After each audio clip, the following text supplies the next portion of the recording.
तो शुरुआत इसी बात से करते हैं, अगर किसी का अकाउंट हैक हो जाता है तो क्या करें? तो फर्स्ट थिंग इज़ दैट कि सबसे इम्पॉर्टेंट चीज़ है कि सबसे पहले तो सस्पिशियस लिंक पे क्लिक करना ही नहीं है। अगर मैं खुद का भी नाम सर्च करती हूँ तो इंस्टाग्राम पे मुझे अपनी भी फेक आईडीज़ दिखती है, तो क्या मुझे रिपोर्ट करना चाहिए? बिल्कुल आपको रिपोर्ट करना चाहिए। तो एक लेडी का कॉल मुझे आया, मुझे एक ट्रैवल होटल बुक करना था और मैंने होटल बुक करने के लिए गूगल पे से नंबर सर्च आउट करा। मैंने उस नंबर पे कॉल करा ना, मेरे 98,000 रुपीज़ कट हो गए। बहुत केपेबल इंटेलिजेंट लोगों के साथ जो आपने फ्रॉड्स का इंसिडेंस बताया, वो वाकई में ना हम सबके लिए एक आई ओपनर था। एटलीस्ट मेरे लिए तो, मेरे तो होश उड़ गए आज इस पॉडकास्ट के बाद। जो हम सोचते थे साइबर फ्रॉड या साइबर क्राइम, शायद वो टिप ऑफ द आइसबर्ग है।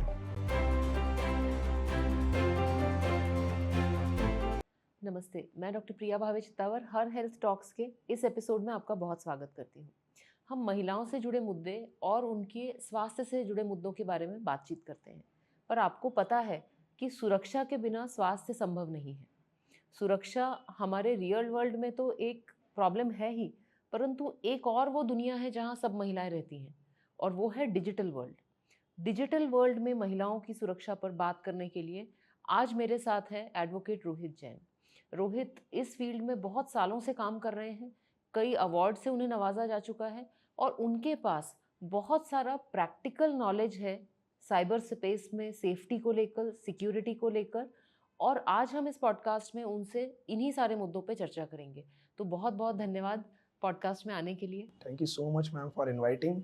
और बहुत अच्छी बात है कि जब हम ट्रेंड देख रहे हैं कि एक फॉरवर्ड कंटेंट, एक ऑब्सीन मटेरियल जब ट्रेंड कर रहा है, ऐसे में आप एक अच्छी बातों को लेकर पॉडकास्ट आपने स्टार्ट करा है जो सोसाइटी में एक अच्छा मैसेज और सोसाइटी को सेफ बनाने का भी काम करेगा। एक्चुअली रोहित, मुझे इस मामले में इंटरेस्ट इसलिए हुआ क्योंकि मैं खुद इसकी भुक्तभोगी हूँ।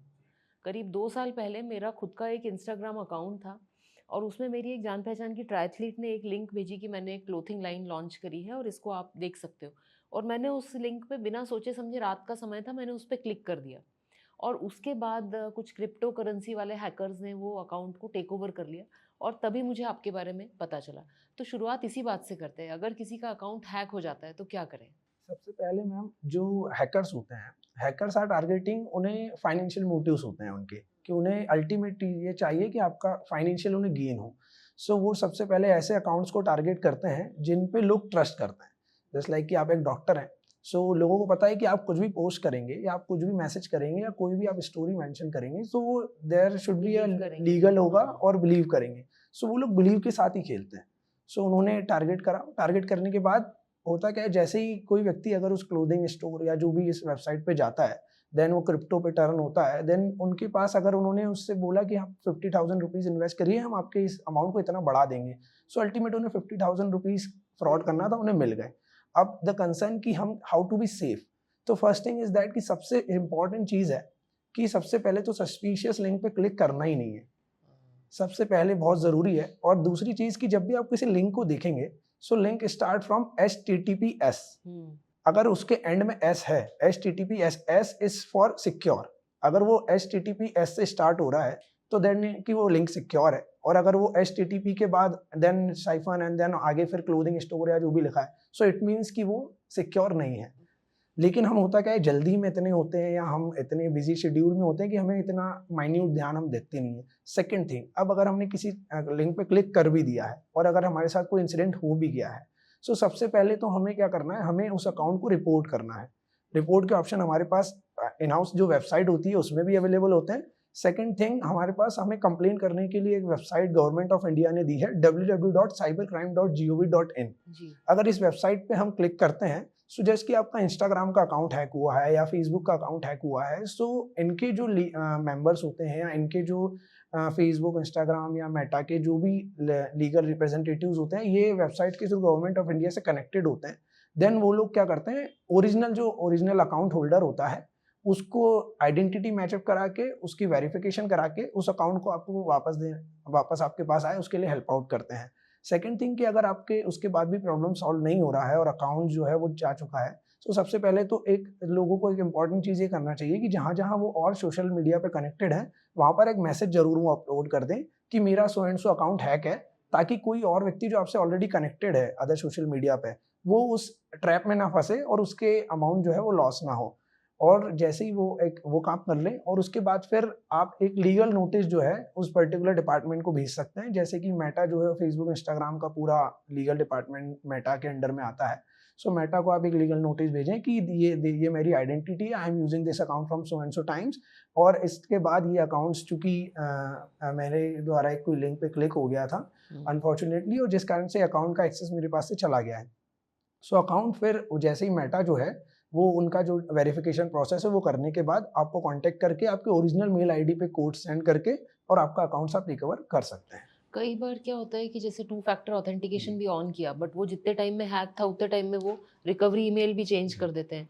तो ये ऑथेंटिकेटर ऐप और ये सब क्या पहले से ही करके रखना चाहिए? बिल्कुल, सेफ्टी पहले हमें रखना होगी, तब जाके ही हम सेफ हो पाएंगे।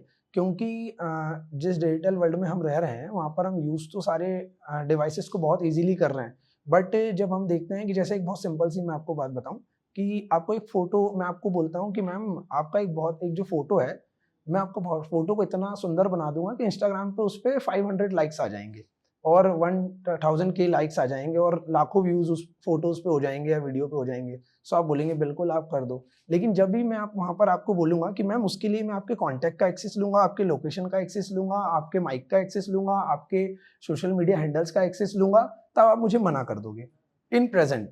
लेकिन जब मैं बात करता हूँ जब आप एप्लीकेशंस डाउनलोड करते हैं, तो जब तो आप बिल्कुल अलाउ करते चले जाते हैं कि हाँ ठीक है, आप तो एक्सेस ले लो, हमारे लोकेशन का भी ले लो, हमारे फ़ोटोज़ का भी ले लो, कॉन्टैक्ट्स भी ले लो, सब कुछ ले लो।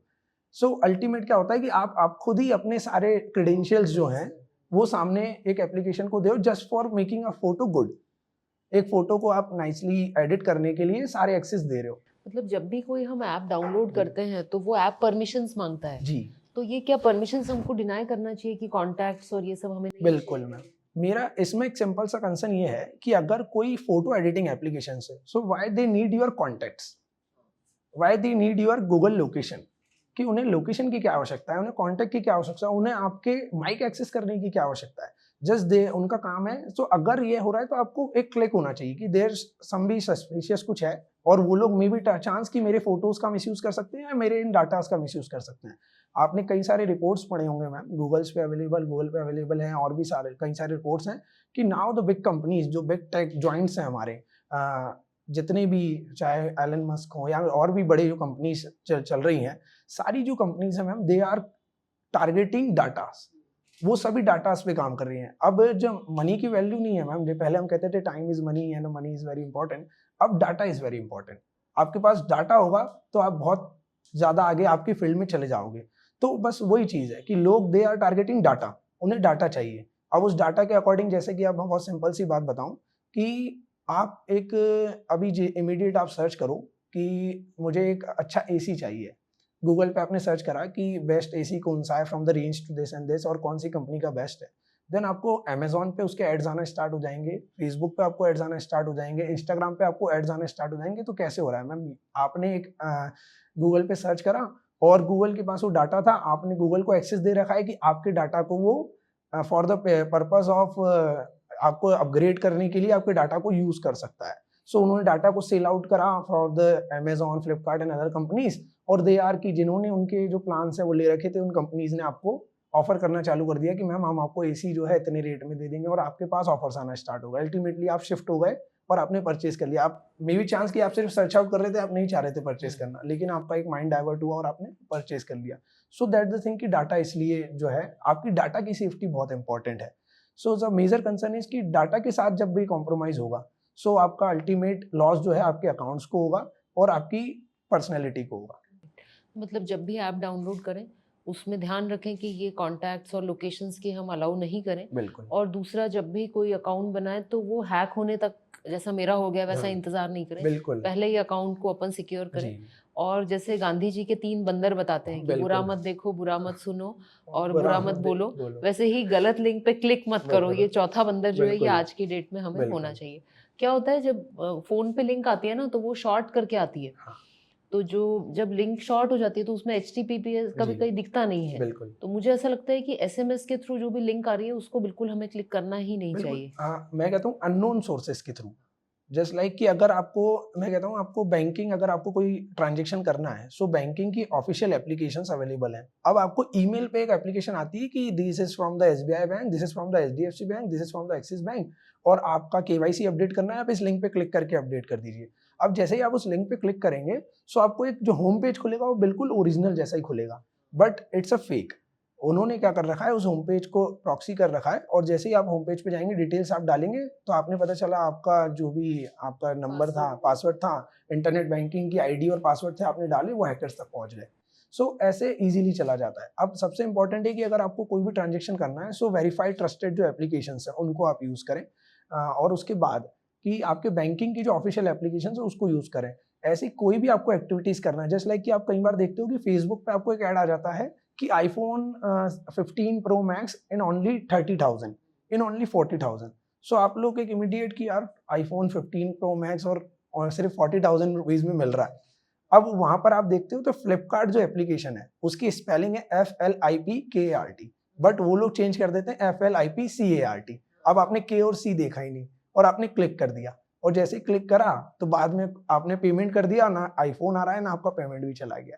सो ऐसी सारी चीजें। ये वेबसाइट्स जैसे सारे ब्रांड्स हैं, जी, तो आप वेबसाइट से कैसे पता करें कि ये सही ब्रांड की वेबसाइट है कि नहीं है? जैसे कि मैम जब भी आप किसी भी वेबसाइट पे, अगर जैसे कोई वेबसाइट आपके पास लिंक आती है, मैसेज आता है, तो आप ओरिजिनल उस वेबसाइट को कॉपी, मतलब फेक जो वेबसाइट आपके पास आई है उसको कॉपी करके उसके आगे आप गूगल पे अगर रिव्यूज लिख देंगे तो आपको इमीडिएट पता चल जाएगा कि ये फेक है कि नहीं है। अच्छा। क्योंकि अगर जैसे किसी के साथ फ्रॉड होता है, सो इमीडिएट कहीं ना कहीं रिपोर्ट करता है, और रिपोर्ट करता है तो रिव्यूज में आ जाते हैं, तो मतलब रिव्यूज और वो लिंक को अगर हम गूगल के गूगल सर्च पे बॉक्स में डालें तो हमें क्लियर हो बिल्कुल जाएगा। क्लियर हो जाएगा। क्योंकि कई बार बड़े अनबिलीवेबल ऑफर्स आते हैं जी, कि जैसे मैक की ये लिपस्टिक है 80% ऑफ पे है, बिल्कुल तो कहीं ना कहीं हमें पहले ऑथेंटिसिटी वेबसाइट की भी चेक करनी है, बिल्कुल और उसके बाद ही कोई भी पेमेंट बिल्कुल उसके ऊपर बिल्कुल। करना है। जैसे जस्ट मैं अभी आ रहा था आपके पास, तो एक लेडी का कॉल मुझे आया कि मुझे एक ट्रैवल होटल बुक करना था, और मैंने होटल बुक करने के लिए गूगल पे से नंबर सर्च आउट करा कि best hotel in Manali, and then search it out, और एक नंबर मिला।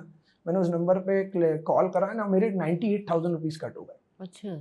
सो अब सबसे इम्पोर्टेंट चीज़ है कि सबसे पहले कि कस्टमर केयर नंबर्स जो हैं वो गूगल पे सर्च ना करें आप, क्योंकि कस्टमर क्या होता है, जो हैकर्स होते हैं या जो साइबर फ्रॉडस्टर्स होते हैं, वो लोग क्या करते हैं, गूगल ऑप्टिमाइजेशन का यूज करके अपने फेक नंबर्स को ऊपर ऊपर कर दे देते हैं देते हैं। सर्च में। हाँ। तो जिस कारण से जैसे ही आपने सर्च आउट करा तो आपको एक 10 डिजिट का फेक नंबर मिला, आपने उस पर कॉल करा, और कॉल करके वो आपको बाकायदा एक बिल्कुल कॉर्पोरेट एम्प्लॉय की तरह बात करेंगे, यस मैम प्लीज और ऑल दैट। और फिर जैसे ही आपको एक लिंक भेजेंगे कि ठीक है मैम हम आपका होटल बुक कर देते हैं या ऑल एंड दैट, आप इस लिंक पे रिव्यूज देख लीजिए, होटल के फोटोज देख लीजिए। आपने होटल के फोटोज देखने के लिए लिंक पे क्लिक करा, देन आपके अमाउंट कट हो गया।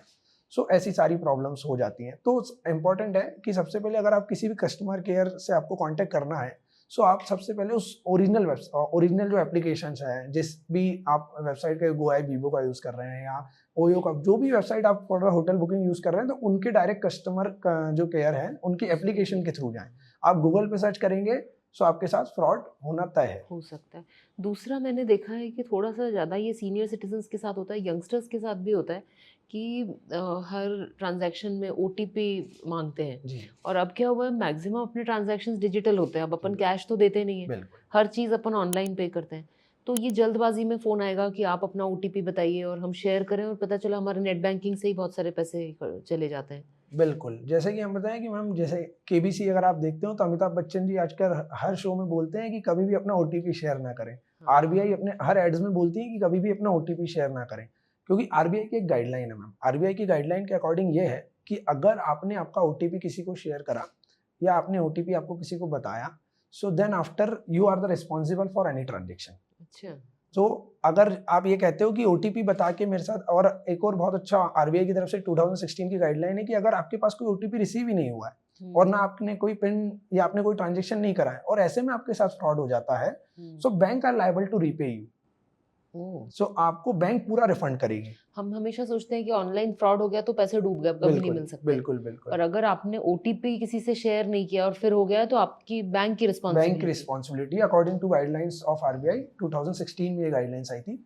अब होता क्या है मैम कि आपने कोई एक कॉल आया कि ऐसा ऐसा है और एक अर्जेंसी है और मैंने आपको एक कोड भेजा है, जस्ट लाइक कि एक बहुत आजकल फ्रॉड्स होते हैं मैम, पोस्टमैन के नाम पे बहुत बड़े फ्रॉड्स होते हैं कि आपका एक पार्सल आया है सर और मैं आपको, आप कहाँ पर हैं, आपने बोला ऑफिस में हूँ, आप बोले कि मैं क्लिनिक में हूँ, सो मैम मैं घर पे दे देता हूँ। बोले ठीक है, तो मैडम एक आपके पास ओटीपी आएगा, आप बता दो तो मेरे पास यहाँ वेरीफाई हो जाएगा, मैं घर पे दे दूंगा। आपने ओटीपी, आपने देखा ही नहीं कि ओटीपी एक्चुअली था क्यों, उसके ऊपर लिखा हुआ था कि एक ट्रांजैक्शन के लिए हो रहा है, नीचे ओटीपी लिखा है, आपने देखा ही नहीं, आपको लगा कि मेरे पार्सल के लिए ओटीपी है और तो आपने हमने दे बस दिया। खोल के ओटीपी दे दिया। बिल्कुल सेम चीज होता है एक आर्मी, भी बहुत ट्रेंड हो रहा है कि जैसे एक आर्मी के साथ इंडियंस का इमोशन है, कि जब भी कोई आर्मी की बात आती है, सो वी द पीपल की हम लोग बिल्कुल एक इमोशनल हो जाते हैं कि हाँ आर्मी मैन, बिल्कुल। सो जस्ट लाइक कि एक आर्मी कॉल आएगा कि मैं आर्मी में हूँ एंड ऐसी ऐसी चीज़ें हैं और मैं यहाँ पर एक इशू हो गया है, तो सर और हम लोग चेक कर रहे हैं, इसलिए आप फटाफट एक ओटीपी दे दीजिए। तो वो ओटीपी दे देता है, लोग को ओटीपी दे देते हैं, वहाँ पैसे कट हो जाते हैं। ऐसे रेगुलर, अब जैसे हम लोग, अभी एक बहुत अच्छा एक एग्जांपल होता है मैम, कई बार आप अगर आप कहीं आपने जो एप्लीकेशंस होती है जो सेकंड हैंड जो सामान है उसको पोस्ट करते हैं, OLX एंड अदर एप्लीकेशन जो होती है, सो उस पर आप देखेंगे कि एक बहुत सुंदर सा सोफा है। अब वो सुंदर सा सोफा जो है वो मार्केट में आप जब ट्राई करेंगे तो 50,000 70,000 के आसपास का है, वो आपको OLX पे दिख रहा है मात्र 10,000 रुपीज में। आपने सर्च आउट करा, आपने बोला कि ठीक है सोफा मुझे परचेज करना है। जैसे ही आप परचेज करने के लिए अपने उस पर जो भी आपने जो सेलर है उससे कांटेक्ट करा, तो बोलेगा ठीक है मैडम एक काम करिए कि आप है ना, मैं ये सोफ़ा जो है ये मेरे को सेल करना है और आप एक काम करिए, मैं आपको आप है ना ये सोफ़े को आप इजीली आप पेमेंट करिए, आपका सोफ़ा आपको हो जाएगा। आप पता चल रहा है कि आप पेमेंट करने के लिए वो आपसे खुद से OTP मांग रहे हैं कि आप OTP शेयर आउट करिए। जस्ट लाइक कि आपने सेम चीज़ करी, आपने आपका कोई सोफ़ा आपने अपलोड करा, अब आपने आपका कोई सोफ़ा अपलोड कर दिया, सोफ़ा अपलोड करते से आपको कॉल आ गया कि मैडम हाँ आपका तो सोफ़ा बहुत अच्छा है, मुझे तो परचेज करना है। सो आपने बोला ठीक है, तो बोले मैडम एक काम करिए मैं आपको अभी पेमेंट ही कर देता हूँ और सोफ़ा मैं 2 दिन बाद आके ले जाऊँगा। तो बोला आपने ठीक है, तो बोले मैडम एक काम करिए मैं आपको कोड भेजा हूँ, आप उस पर स्कैन करेंगे और आपका सोफ़ा जो है वो मेरा पेमेंट जो है वो आपको हो जाएगा। अब लेकिन हमेशा ये ध्यान रखना है कि QR कोड स्कैन करते हैं हम तो हमारा पैसा कटता है, ना कि आता है। लेकिन लोग क्या करते हैं QR कोड स्कैन कर देते हैं, देन OTP डाल देते हैं, उनको लगता है कि पैसा जो है हमारा आने वाला है, जबकि आपके कट गए, पता नहीं चला। सो ऐसे फ्रॉड जो है QR मतलब OLX के थ्रू होते हैं और कई सारे फ्रॉड। ऐसे में तो बैंक की भी लायबिलिटी नहीं है, बिल्कुल क्योंकि आपने खुद ही किया है, खुद ही किया है ट्रांजेक्शन। लेकिन इसमें भी है, चूंकि ये फ्रॉड है, आपके साथ चीट हुआ है, सो गवर्नमेंट ऑफ इंडिया की वेबसाइट है www.cybercrime.gov.in, आप उस पर रिपोर्ट करते हैं तो जिस भी अकाउंट में वो पैसा गया है, जिस भी अकाउंट होल्डर के पास वो पैसा गया है, फ्रॉड का पैसा उसमें ट्रांसफर हुआ है, उस अकाउंट को डेबिट फ्रीज कर दिया जाता है। डेबिट फ्रीज में ऐसा होता है कि वो अकाउंट में से जो होल्डर है, जो फ्रॉडस्टर है, वो पैसा एक भी रुपया निकाल नहीं पाएगा। फिर आपको कोर्ट को अप्रोच करना है, कोर्ट के सामने एक एप्लीकेशन मूव करनी है कि ये जो पैसा था फ्रॉड के थ्रू मेरे से लिया गया था और ये पैसा मुझे रिफंड चाहिए है, मुझे रिफंड करने के लिए कंसर्न कोर्ट जो है ऑर्डर करें। सो कोर्ट जो है वो फ्रॉडस्टर के बैंक को ऑर्डर करता है कि आप ये आपके अकाउंट, आपका एक ये अकाउंट है आपकी बैंक में और इसमें फ्रॉड का एक जो पैसा है इसमें ट्रांसफर हुआ है और आप ये विक्टिम को ट्रांसफर करिए। ऐसे something more than within 11 months हम लोगों ने 15 करोड़ रुपीस लोगों को रिफंड करा भी दिए हैं जो ऐसे फ्रॉड्स में उनके गए थे। ये बहुत बड़ा रेवलेशन है मेरे लिए, क्योंकि हम लोग जो सोचते हैं कि अगर पैसा गया तो अब वो वापस नहीं आ सकता, तो अगर ऐसा अनफॉर्चुनेटली पहला तो होने नहीं दे, बिल्कुल कोई भी OTP शेयर नहीं करना है। जब भी हम स्कैन करते हैं तो हमारे पैसे कटते हैं, हमें मिलते नहीं हैं। बिल्कुल। और अगर हो ही गया है तो किसी आपके जैसे एक्सपर्ट के थ्रू हमें उस पे वेबसाइट पे रिपोर्ट करके देयर इज अ होप, बिल्कुल कि भले ही टाइम लगे बट पैसे आ सकते हैं। बिल्कुल। दूसरा, आजकल खास तौर पे छोटी बच्चियों के साथ बहुत देखने मिल रहा है, फ्रेंडशिप जो है वो आजकल डिजिटल वर्ल्ड में ही होती है, रियल वर्ल्ड में फ्रेंडशिप्स कम होती जा रही हैं, इंटरेक्शंस भी डिजिटल वर्ल्ड में होते हैं। बहुत बार कुछ इंटीमेट फोटोग्राफ्स शेयर हो जाते हैं, वीडियोस शेयर हो जाते हैं, तो इसका क्या सॉल्यूशन है? इसमें क्या कर सकती हैं बच्चियां कि ऐसा नहीं हो? अनफॉर्चुनेटली यदि किसी की बच्ची के साथ ऐसा हो गया है तो उसके लिए फिर क्या तरीके हैं? मैम देखो, मैं सबसे आपको इसका एग्जाम, जैसा आपने जो क्वेश्चन करा, बहुत ज़रूरी है आजकल का जो ट्रेंड चल रहा है। हम सबसे पहले डिस्कस करते हैं केरला स्टोरी मूवी के बारे में। जैसे कि आपने बात करी कि इंटीमेट फोटोज़ को लेकर के या ऐसी सारी चीज़ों को लेकर के, केरला स्टोरी मूवी हम सब ने देखी है। उसमें 2 एक्ट्रेसेस थी। सो एक तो आदा शर्मा जो लीड रोल में थी, उनके साथ हमने देखा कि रियल वर्ल्ड में कितने सारे प्रॉब्लम्स हुए। उनका कई बार सेक्सुअल असॉल्ट हुआ, उनको अदर कंट्री भेजा गया, उनको वहाँ पर उनके साथ असॉल्ट्स हुए, काफ़ी परेशान किया गया, सब कुछ हुआ, लेकिन अल्टीमेट इन द एंड उस मूवी में दिखाया कि वो जिंदा रहीं। लेकिन वहीं पर एक लड़की थी जिसका गीतांजलि एक्ट्रेस थी, और उस एक्ट्रेस के साथ एक सिंपल सीन हुआ। उसके साथ ये हुआ कि उसको जब ट्रैप किया गया, सो उसके साथ उसका रेप हुआ। रेप होने के बाद उसका वीडियो जो है वो बनाया गया। देन आफ्टर वो वीडियो अपलोड हुआ। वो वीडियो जैसे ही अपलोड हुआ, विद इन, आप मूवी में भी देखेंगे, विद इन 5 मिनट्स भी नहीं लगे थे और उस लड़की ने सुसाइड कमिट कर लिया था। सो रीजन ये होता है कि लोगों को ये लगता है कि अगर एक बार मेरा वीडियो अपलोड हो गया या मेरा कोई फोटो अपलोड हो गया, सो इट्स एंड, कुछ भी नहीं हो सकता अब। लेकिन अल्टीमेट, और यही चीज जो है मैम, एक्चुअली होता क्या है, आपने जब आप खुद सुसाइड कमिट कर लिया है, सो उसके बाद आपके पास आपने रिपोर्ट भी नहीं करी है, कुछ नहीं करा है, ऐसे फ्रॉडस्टर को और हौसला मिल गया उनके लिए, तो ये है कि उन्होंने सुसाइड कमिट कर लिया। या फिर सेकंड चीज होती है जो फ्रॉडस्टर क्रिमिनल्स करते हैं, वो लोग वो सेम फोटोज या वीडियोज जो हैं उस लड़की को भेजते हैं कि आप इतने पैसे दीजिए, अदरवाइज हम ये अपलोड कर देंगे। सेक्सटॉर्शन के जो फ्रॉड्स हो रहे हैं। सो ऐसे में क्या करना आवश्यक है मैम, सबसे पहले इंपॉर्टेंट चीज़ है यहाँ पर पेरेंट्स का, और आपके, अगर आप स्कूल में हैं तो आपके टीचर्स का, और आप अगर कॉलेज में हैं या आप अगर और ज़्यादा बड़े हैं, सो आपके फ्रेंड्स का बहुत इंपॉर्टेंट रोल हो जाता है। क्योंकि ऐसे टाइम पे जो भी है, लड़की है या कोई भी, इवन लड़कों के भी फोटोज जो वीडियोस वायरल होते हैं, तो वहाँ पर इमोशनल सपोर्ट बहुत आवश्यक होता है। विक्टिम बहुत उस समय मेंटली बहुत परेशान होता है, क्योंकि उसको ये लगता है कि मैं अब आगे सर्वाइव कैसे करूंगी या करूंगा, या मैं सोसाइटी में फेस कैसे दिखा पाऊंगी। सो वहाँ पर सबसे बड़ा इशू हो जाता है। अब जब हम उसके लीगल एस्पेक्ट्स पे बात करें, सो अगर कोई व्यक्ति इस टाइप के फोटोज या वीडियोस को अपलोड करता है, या आपके ऐसे फोटोज के से आपको एक्सटॉर्ट करता है, या ऐसा कोई आपसे डिमांड करता है, अमाउंट की डिमांड करता है, या आपको थ्रेटन करता है कि मैं ये फोटोज अपलोड कर दूंगा, so according to information technology act of our India, उसमें 67 और 67A IT एक्ट के जो ये 2 सेक्शन है, ये हैं, जिसके अंदर बताया कि अगर ऐसा कोई फोटोज या ऐसे कोई वीडियोस को, ऐसे कोई कंटेंट को, ऑब्सीन मटेरियल को कोई भी व्यक्ति पोस्ट करता है, सेक्सुअली एक्सप्लिसिट मटेरियल को पोस्ट करता है, सो वहाँ पर 5 इयर्स और 7 इयर्स की सजा के प्रावधान है, और 5 लाख रुपीज के पेनल्टीज भी हैं। सो मस्ट इम्पॉर्टेंट कि आपको रिपोर्ट करना है, और रिपोर्ट करने के साथ you have to fight legally, ताकि उस व्यक्ति को सजा मिले और लोगों में मैसेज जाए, एग्जाम्पल बने। और आजकल सबसे, और उसमें एक और बहुत एक अच्छी बात ये भी है मैम कि उसमें बच्चों को लेकर के, तो उन्होंने, मतलब जो लॉ है वो ये कहता है कि अगर बच्चों से रिलेटेड सेक्सुअली कंटेन मटेरियल को आपने स्टोर भी करा है, आपने स्प्रेड नहीं करा है, even you only store it, कि आपके मोबाइल फोन्स में कोई ऐसा मटेरियल है जो सेक्सुअली एक्सप्लिसिट मटेरियल है रिलेटेड टू चिल्ड्रन, तो वो भी ऑफेंस की कैटेगरी में आता है। सिर्फ स्टोर करना ही ऑफेंस है। सो आपको ध्यान रखना है कि अगर ऐसी कोई चीज़ है, आपको एक्सटॉर्ट कर रहा है, कोई परेशान कर रहा है, so you have to just report.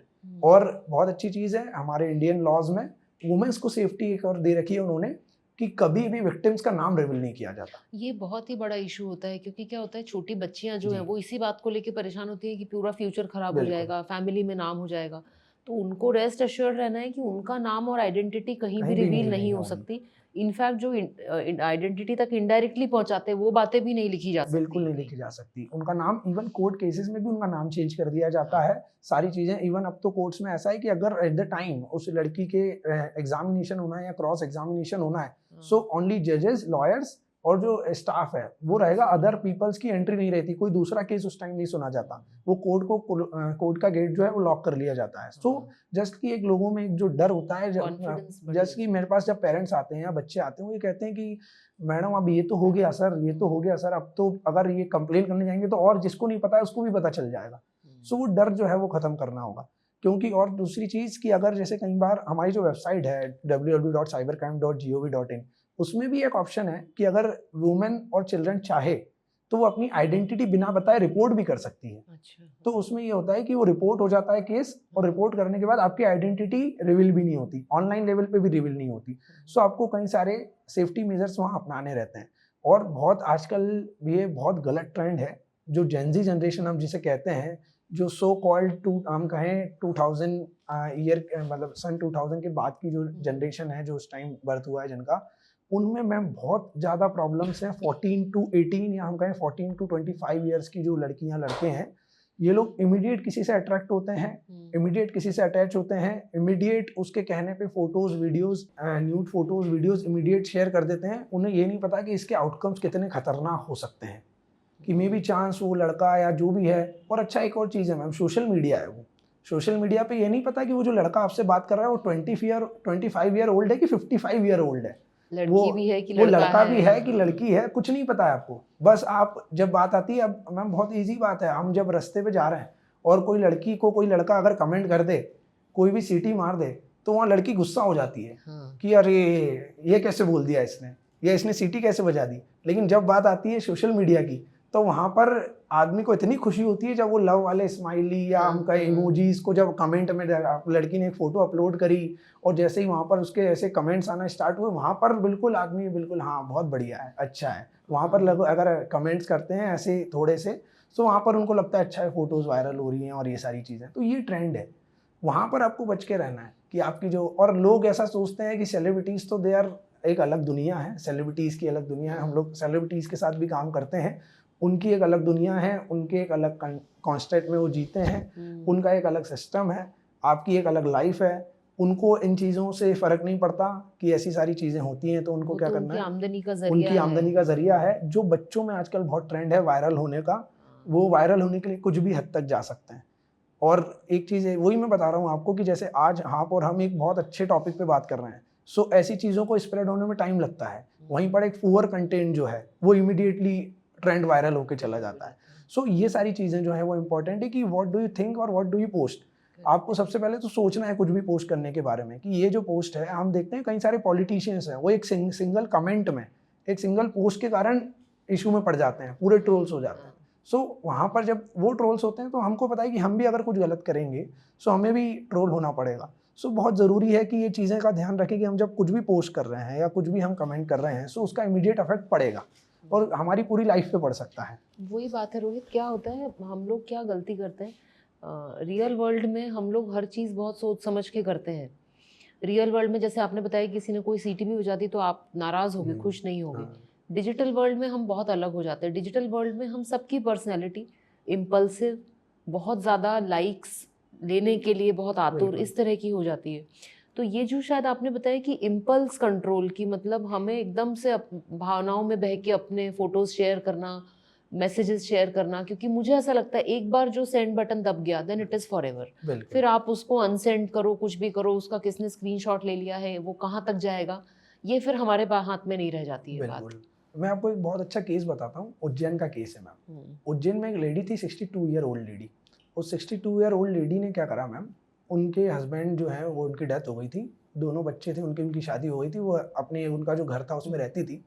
वो लेडी के साथ क्या हुआ मैम, उसने फेसबुक पे एक नया नया अकाउंट बनाया और उन्होंने फेसबुक पे जैसे ही अकाउंट बनाया तो एक कनाडा का लड़का जो है उनसे कनेक्ट हुआ। कनाडा का बढ़िया स्मार्ट सा वो लड़का लग रहा था, वो कनेक्ट हुआ और बाकायदा वो 62 ईयर ओल्ड लेडी उस लड़के से चैट करना स्टार्ट करती है, सुबह गुड मॉर्निंग एंड ऑल और ऐसा ऐसा ऐसा सारी चीज़ें एंड ऑल। फिर उसके बाद क्या होता है, वो लड़का उन्हें सोशल मीडिया पे प्रपोज कर देता है कि मैम आई लव यू, और मैं तो ऐसा। तो वो लड़की कहती कि we have a age gap, आप इतने यंग हो, मेरी 62 ईयर ओल्ड लेडी हूँ, मैं डाइवोर्सी हूँ एंड ऑल दैट। तो वहाँ पर वो लड़का कहता है कि in Canada age is not a matter, यहाँ पर एज मैटर नहीं करती है और मुझे आप अच्छे लगे और ऐसा ऐसा। सो वो कुछ गिफ्ट्स भेजता है उस लेडी को, तो वो गिफ्ट वो रिसीव कर लेती है। देन आफ्टर फिर वो कहता है कि आप है ना एक काम करो, नेक्स्ट वीक में इंडिया आ रहा हूँ और मैं है ना आपके इंडिया आऊँगा, आपकी फैमिली से बात करेंगे, देन आफ्टर हम शादी करके और मैं आपको कनाडा लेके आ जाऊँगा। सो वो लेडी, मतलब 62 year old lady, Facebook chat में इतना बिलीव उसने मान लिया कि देयर इज़ अ पर्सन और मुझसे प्यार कर रहा है और वो मुझे इंडिया लेने कनाडा से आएगा एंड ऑल दैट। तो वो उस पर बिल्कुल बाकायदा कंटिन्यू बात करती है ना। उसके बाद फिर एक कॉल आता है उसके पास, और कॉल आता है और वो बोलते हैं कि सर हेलो मैम, आप बोल रहे हैं, नाम लेके बोलते हैं जी। बोले एक हम दिल्ली CBI से बोल रहे हैं और यहाँ पर एक एयरपोर्ट पे एक व्यक्ति आया है कनाडा से और ये बहुत सारे गिफ्ट्स लाया है, मैकबुक एंड गोल्ड नेकलेस और diamond ring and all that, और ये बहुत सारे गिफ्ट लाए, लेकिन इन्होंने इसकी ना एक्साइज ड्यूटी नहीं भरी है, कस्टम ड्यूटी नहीं भरी है इसकी। सो चूंकि कस्टम ड्यूटी नहीं भरी है तो हम इन्हें अरेस्ट करना है और इन्हें अरेस्ट करेंगे। तो लेकिन जैसे ही हमने इनसे पूछा कि आपका इंडिया में आप किसे जानते हो, या तो इन्होंने सिर्फ आपका नाम बताया। तो वो लेडी बोले फ़ोन पे, उन्होंने बोला यस यस सर, वो मेरे फियांसे हैं, वो मुझसे शादी करने के लिए आए हुए कनाडा से। तो वो बोले कि ठीक है मैम, सो हम इन्हें अरेस्ट कर रहे हैं, आपको इन्फॉर्म कर रहे हैं तो बोले नहीं नहीं सर आप इन्हें अरेस्ट मत करिए और ऐसा। तो बोले सही है मैम फिर आप कस्टम ड्यूटी पे कर दीजिए। तो बोले सर कितनी कस्टम ड्यूटी है? तो मैं बोले 28 लाख रुपीज़, 28 लाख रुपीज़। सो वो लेडी बोली ठीक है सर मैं पे कर देती हूँ। उस लेडी ने वो जो कस्टम ऑफिसर के कॉल था उस पर उनने जो अकाउंट नंबर बताया उस पर 28 लाख रुपीज़ पे करे। देन आफ्टर उसको 3 दिन लगे वो अरेंज करने में, 3 दिन लगे अरेंज करने में। तो उसने 3 दिन तक वो अरेंज करके दिए, जब तक फिर कॉल करा कि सर वो आपने जो अकाउंट नंबर दिया था उसमें मैंने 28 लाख रुपए ट्रांसफ़र कर दिए हैं। सो बोले ठीक है मैम, चूँकि अकॉर्डिंग टू लॉ 24 आवर्स से ज़्यादा हम किसी को कस्टडी में नहीं रख सकते, हमें उन्हें जेल भेजना पड़ा, तो हमने उनको जेल में डाल दिया है। तो अब आपको है ना इनकी बेल करानी होगी। सो बेल के अंदर समथिंग 24 लाख रुपीज़ का खर्चा आएगा। सो वो भी आपको पे करना होगा। तो वो लेडी ने वो अमाउंट भी पे करा। अरे वाह। और वो अमाउंट पे करने के लिए उसने अपना घर सेल आउट करा, और घर सेल आउट करके वो अमाउंट पे करा। और जब वो पे करने के बाद आप इमेजिन नहीं करोगे, वो लेडी का जब सब कुछ हो गया तो क्या हुआ, जो ऑफिसर बन के बात करी थी, सीबीआई और कस्टम के ऑफिसर बन के बात करी थी, उन्होंने नंबर स्विच ऑफ कर लिए, फेसबुक से आईडी चली गई, सब कुछ खत्म हो गया, जो डिजिटली जितना सब कुछ था सब फिनिश हो गया। तो वो लेडी जो है मैडम वो मेरे पास आई और वो बोली, मतलब उसको तब भी नहीं समझ में आ रहा है कि इट्स अ फ्रॉड, ये स्कैम में मैं फंस चुकी हूँ। वो कस्टम ऑफिसर फेक है, वो कॉल्स फेक हैं, सब कुछ फेक है, क्योंकि ऐसी सारी चीज़ें होती नहीं है आम जब वो सब नहीं। उसके बाद वो लेडी मेरे पास आ रही है, वो बोल रही है कि मैडम, बोले सर, बोले ना मेरे फियांसे हैं और उनका ऐसा ऐसा हुआ तो, और उनकी दिल्ली हाई कोर्ट से हमें बेल करानी है। सो मैंने मैडम केस क्या है क्या, तो जब उन्होंने बताया तो मैंने उनको समझाया कि मैडम इट्स अ फ्रॉड और आप एक ट्रैप में फंस चुके हैं। फिर उनकी फैमिली मेम्बर्स को हमने बुलाया, उज्जैन में एक एफआईआर रजिस्टर्ड कराई, और उज्जैन में एफआईआर रजिस्टर्ड करने के बाद फिर उन्हें पकड़ा। सो उसमें 2 नाइजीरियन जो लड़के थे, बिल्कुल अजीब तो भी लग रहे थे वो, और नाइजीरियन लड़के अरेस्ट हुए जो 2017 से इंडिया में इलीगली रह रहे हैं बिना वीज़ा के। वीज़ा एक्सपायर होने के बाद भी वो इंडिया में इलीगली रह रहे हैं। ऐसे 2 लड़के उसमें पकड़ाए। लेकिन उसमें आप उसके बाद भी मैम लोगों की मेंटेलिटी, हम कह रहे हैं कि आम भाषा में अभी मैं किसी से बोलूँ कि मुझे 20,000 रुपीज़ की हेल्प कर दो, लोग नहीं करेंगे। लेकिन फेसबुक पे आके कि आपके पैसे डबल हो जाएंगे, आपके शेयर मार्केट, आपको शेयर मार्केट का बिल्कुल नॉलेज नहीं है। लेकिन जब से स्कैम 1992 आई है तो हर आदमी अपने आप को हर्षद मेहता समझने लगा है कि मैं तो शेयर मार्केट में एंट्री करूंगा और एंट्री करके रातों रात करोड़पति बन जाऊंगा। सो जब से मूवीज से इंस्पायर होके, वीडियोस कंटेंट से इंस्पायर होके लोग इन्वेस्टमेंट में मतलब मेरे पास लोग आते हैं मैम जिनकी मतलब एक स्थिति आप उनको सामने से देख लो तो नहीं पता चलता। वो कहते हैं कि सर हमने ना 55 लाख रुपीज़ इन्वेस्ट कर दिए, उसमें 30 लाख का लोन लिया था, मेरे पास 25 लाख रुपीज़ की सेविंग थी तो मैंने वो लगा दी, 30 लाख रुपीज़ का लोन लिया। तो समझ नहीं आया। आजकल ऑनलाइन गेम्स में मैम अभी एक बार मेरे पास एक मर्चेंट नेवी का एक लड़का आया, उसने मर्चेंट नेवी में जॉब करी, उसने 2 करोड़ रुपीज़ की सेविंग्स करी। वो आया, उसने 1 crore 80 lakh rupees online games में इन्वेस्ट कराया मैम। तो ऐसे लोग समझ नहीं, उनको ये मेंटेलिटी वो समझ नहीं आ रही उनको कि ये ट्रैप्स हैं। इन सब चीज़ों में अगर कोई चीज़ हो रही है तो आपको समझना होगा। मुझे लगता है इसमें एक फ्लो में आदमी आ जाता है, एक अलग तरीके के। बिल्कुल। और शायद ह्यूमन नेचर ही ऐसा बना है कि हम पहले ट्रस्ट करते हैं, हम जनरली मिसट्रस्ट नहीं करते हैं। और पता नहीं क्यों सोशल मीडिया में, जैसे हम रियल लाइफ में कोई भी अगर हमसे कुछ कहता है तो हम with a pinch of salt लेते हैं उसको। डिजिटल दुनिया में शायद हम ज़्यादा ट्रस्टिंग हो जाते हैं। बिल्कुल। पर जैसा आपने कहा कि, और रोनाल्ड रीगन का कोटेशन है, ट्रस्ट बट वेरीफाई।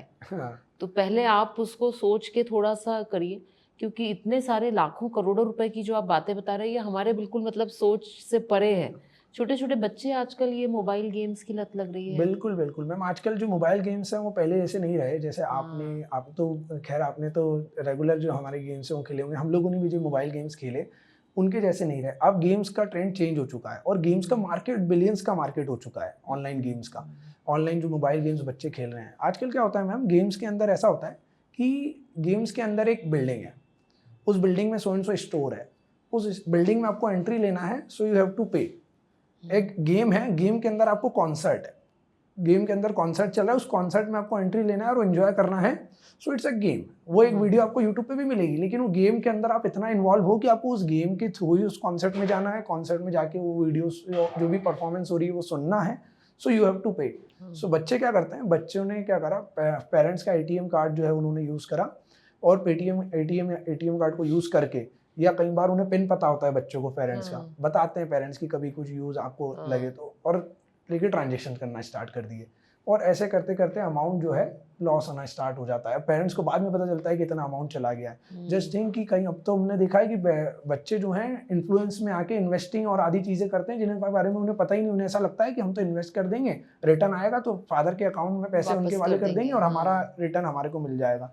सो मेरे पास मतलब बच्चे आए हैं 18 ईयर्स ओल्ड बच्चा, उसने 40 लाख रुपीज़ इन्वेस्ट कर दिए, पेरेंट्स को पता ही नहीं है और पेरेंट्स की बिना इन्फॉर्मेशन के। और देन जब लॉस हुआ जब पता चल रहा है और जब पेरेंट्स कंप्लेन कर रहे हैं तो पता चल रहा है उनके बच्चे नहीं कराए एंड ऑल दैट। अभी एक मेरे पास एक और केस आया था मैम, दिल्ली का केस था। उसमें क्या करा वो बच्चे ने, वो उस बच्चे को कुछ एक उन्होंने दोस्त के साथ कुछ देखा होगा, कुछ डिजिटल एक कुछ डिवाइस था और 3 लाख रुपए समथिंग का, तो उसे वो चाहिए था। उसने पेरेंट्स से बोला, पेरेंट्स से मना कर दिया कि नहीं वो नहीं मिल पाएगा। पुणे की फैमिली थी।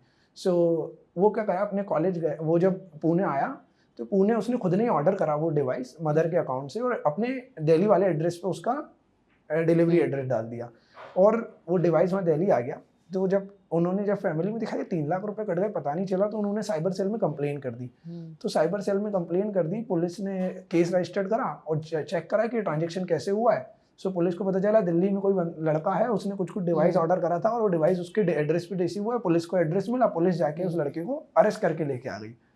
सो उनको क्या हुआ, उनको पुलिस ने कॉल करा, बोले मैडम, बोले आपका साथ जो फ्रॉड हुआ था ना 3 लाख रुपए का, उसके 21 को हमने अरेस्ट कर लिया है, ठीक है। और इमीडिएट उसको है ना, उसके जो जिस भी फ्लैट में वो दिल्ली में रहता था उनके पड़ोसी का कॉल आता है, बोले सर वो कोई पुलिस आई थी और आपके बेटे को अरेस्ट करके लेके चली गई है।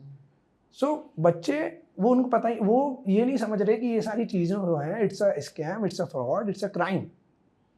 जस्ट कि हम जब छोटी सी बात करें, आजकल एक बहुत अच्छा ट्रेंड है 14 से लेके 18 या 19 तक के एज के बच्चों में, कि एक लड़की से उन्होंने बात करी, वो लड़की से 2-3 महीने बात चली, अच्छी बात है। उस लड़की को एक दूसरा दोस्त मिल गया, तो उस लड़की से उसने बात करते करते बात बंद कर दी। तो उसको अब रिवेंज चाहिए उस लड़की से कि इसने मेरे से कैसे बात करी। तो वो क्या कर रहा है, वो लड़की के नाम से एक फेक आईडी बना रहा है। Fake ID banana it's an बहुत ईजी सी चीज़ है कि फ़ोटो लिया एंड फेक आईडी बना ली। फेक आईडी बनाने के बाद उस फेक आईडी पे मैं दूसरे जो उसके कॉलेज के कलीग्स हैं या स्कूल के कलीग्स हैं उनको मैसेज करना स्टार्ट कर दिए। So they are pretending to be कि ये वही लड़की है जो बात कर रही है, और ऐसा करके फोटोज अपलोड कर दिए, आदि सारी चीज़ें, कॉन्टेक्ट बनाना स्टार्ट कर दिए। अब जब वो लड़की को पता चलता है, सो वो लड़की अगर रिपोर्ट करती है, so it's an offence under section 66C of IT act, जिसमें इसको बोला जाता है आइडेंटिटी थेफ्ट, किसी की पहचान को चोरी करना।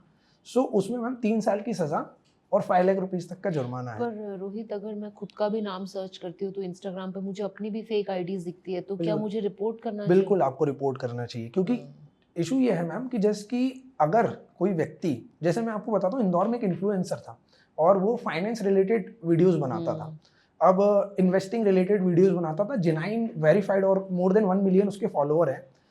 अब उस लड़के के साथ क्या हुआ, उसकी एक फेक आईडी बनाई गई। फेक आईडी बनाने के बाद उसने जो वीडियोस अपलोड करे थे, रील्स अपनी अपलोड करी थी, उन रील्स को उस आईडी पे अपलोड करा। अपलोड करने के बाद क्या करा उसने, जैसे ही उसके बाद उसने क्या करा, उसमें उस अकाउंट में फेक, हम देखते हैं आजकल फॉलोअर्स बढ़ जाते हैं, तो उसने क्या करा, उसमें फॉलोअर्स बढ़ा लिए और 1-8 लाख फॉलोअर्स उस अकाउंट पे कर लिए, फेक अकाउंट पे। और उसने बहुत अच्छा एक काम क्या करा मैम, उसमें ओरिजिनल जो इन्फ्लुएंसर था उसको उन्होंने उसके अंदर ब्लॉक कर दिया। तो ओरिजिनल इन्फ्लुएंसर आईडी उसको पता ही नहीं कि इसके नाम से एक फेक आईडी चल रही है। और उसने क्या करा, जो लोग एक्चुअली क्या मैम, इन्फ्लुएंसर का फेस मार्केट वैल्यू रहती है, उन्होंने किसी ने रील देखी, इमीडिएट उस आईडी पे गया, आईडी पे देखा कि यार यही है, और उसको मैसेज करा कि sir please help me in finance, please help me in investing. So ऐसी सारी जैसे उसने मैसेज करे तो बोले ठीक है मैं आपको हेल्प करता हूँ, और ऐसे सारी चीज़ें उसने मैम बहुत, उन्होंने क्या करा, उसके उस लड़की से बोला कि ठीक है मैडम आप एक काम करिए, आप एक डिजिटल वॉलेट बनाइए, डिजिटल वॉलेट में 19 लाख रुपीस उस लड़की के इन्वेस्ट कराए, और फिर डिजिटल वॉलेट का एक्सेस उससे मांग लिया कि आप एक काम करिए मैडम, इस डिजिटल वॉलेट के आईडी पासवर्ड मुझे दे दीजिए। और उन्होंने वो आईडी पासवर्ड लेके वो पैसा सिंगापुर ट्रांसफर कर दिया। अब पूरा 19 लाख रुपीस जो है सिंगापुर ट्रांसफर हो गया। अब वो लड़की जो है उसकी नज़रों में क्या था मैम कि मेरे साथ तो ये इन्फ्लुएंसर ने फ्रॉड करा है, तो वो आई क्राइम ब्रांच में और उसने इन्फ्लुएंसर के अगेंस्ट एक एप्लीकेशन दी कि ये सो एंड सो इन्फ्लुएंसर है, इंस्टाग्राम पे इनके 1 मिलियन फॉलोअर हैं और इन्होंने ऐसा ऐसा करा और ऐसा ऐसा ऐसा। अब एक्चुअली क्या हुआ था, जो हमारे डीसीपी साहब हैं वो मेरे कांटेक्ट में थे। सो चूँकि सारे इन्फ्लुएंसर जो हैं वो लगभग काफ़ी इन्फ्लुएंसर्स मेरे क्लाइंट हैं, तो उन्होंने मुझे कॉल करा कि रोहित यार ऐसा है, कोई एक इन्फ्लुएंसर है, उसने एक लड़की के साथ 19 लाख रुपए का चीट कर दिया है, तो देखो अगर कुछ हो जाए, क्योंकि लड़की बहुत परेशान है, और बोले नहीं तो अरेस्ट होगा, सारी चीज़ें होंगी। तो मैंने सर को बोला, मैंने सर नाम बताइए, उन्होंने नाम बताया। मैंने सर मेरे को नहीं लगता कि उसने फ्रॉड करा होगा, क्योंकि मैं तो उसे काफ़ी टाइम से जानता हूँ। मैंने उसे कॉल करा, वो मुंबई में था। मैंने बोला क्यों, आपने किसी ऐसी लड़की को जानते हो? बोले नहीं जानता हूँ। बोले आपने उससे कोई 19 लाख रुपीज़ लिए? बोले नहीं लिए।